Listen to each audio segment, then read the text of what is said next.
आज ये press meet आम डाकिछु आम Paradip port DLR and contract पिलामानकपई आपण मैंने जानिथिबे जे पारादीप पोर्ट भारत वर्षर 1 नंबर पोर्ट हिसाब से गणति हेलानी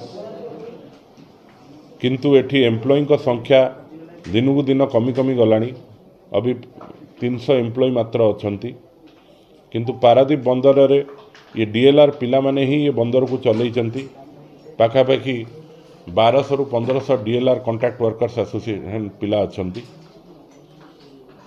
Paradip Ersama industrial workers union एवं Paradip port DLR and contract workers association रो सभापति हिसाब रे आमे 4टी डिमांड पारादीप बंदर को करिचु। प्रथम डिमांड टी होची सेम वर्क सेम पे। आज एम्प्लॉई रिटायर्ड हला परे तांको कार्यक्रमटा तांको कामटा गोटे कॉन्ट्रैक्ट वर्कर्स करूची किंतु सी मात्र 15-17 हजार कि 18 हजार टका दरमा पाउची। तो सेम वर्क सेम पे नहीं कि आमे बहुत दिन हला आलोचना करूथुलु तो से डिमांड आमे काली देइचु। ता सहित गोटे श्रमिक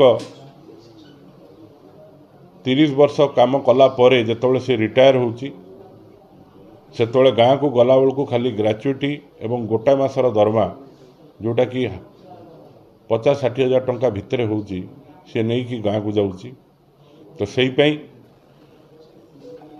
आमे डिमांड देइचु जे गोटे रिटायरमेंट बेनिफिट पारादीप बंदर द्वारा ये डीएलआर पिलामान को दिया जाऊ 15 लाख टंकार जोटा कि सी नहीं कि तांकर आगामी भविष्य को सजाड़ी पारे। ता सहित मेडिकल फैसिलिटी गोटे एम्प्लॉई जो भाया भाव में मेडिकल फैसिलिटी पाउची से मेडिकल फैसिलिटी गोटे डीएलआर कॉन्ट्रैक्ट पिला को भी मिलू एवं रिटायरमेंट परे 60 वर्ष परे एम्प्लॉई माने कॉन्ट्रैक्चुअली आउरी 3 वर्ष रु 5 वर्ष काम करुचंती तो सही सुविधा डीएलआर पिलामान को भी दिया जाऊ जैसे 3 वर्ष आउरी काम करि परिबे। तो ये 4टी पॉइंट नहीं खाली पारादीप बोर्ड बंदर कर्तृपक्ष को आम देखा करूँ एवं आलोचना करूँ एवं ये डिमांड देइचु।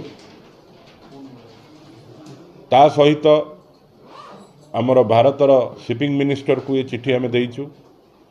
आम राज्यर मुख्यमंत्री शिल्प मंत्री एवं जगतसिंहपुर जिलार एमपी को मध्य आम रिक्वेस्ट करिचु ये डिमांड उपरे तांकर नजर पकेया।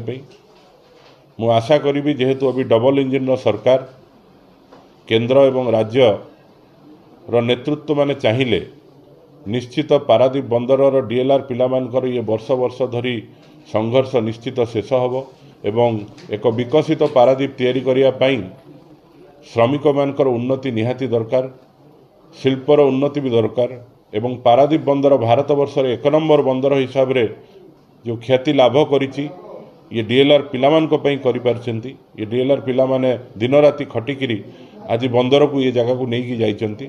सेही पई मु आपन को माध्यम रे सबु नेतृवृंद को अनुरोध करी क्षमता रे जो माने अछंती जे समस्ते आमे मिसिकरी ये डीएलआर पिलामान को पई किछि गोटे करिबा जो थरे तांकर परिवार एवं तांकर भविष्यत आगामी दिन में आहुरी सुदृढ़ हब एवं पारादीप बंदर 1 नंबर बंदर होइकी रहिबो चिरदिन पई सेही पई हमर प्रचेष्टा भी जारी रहिबो।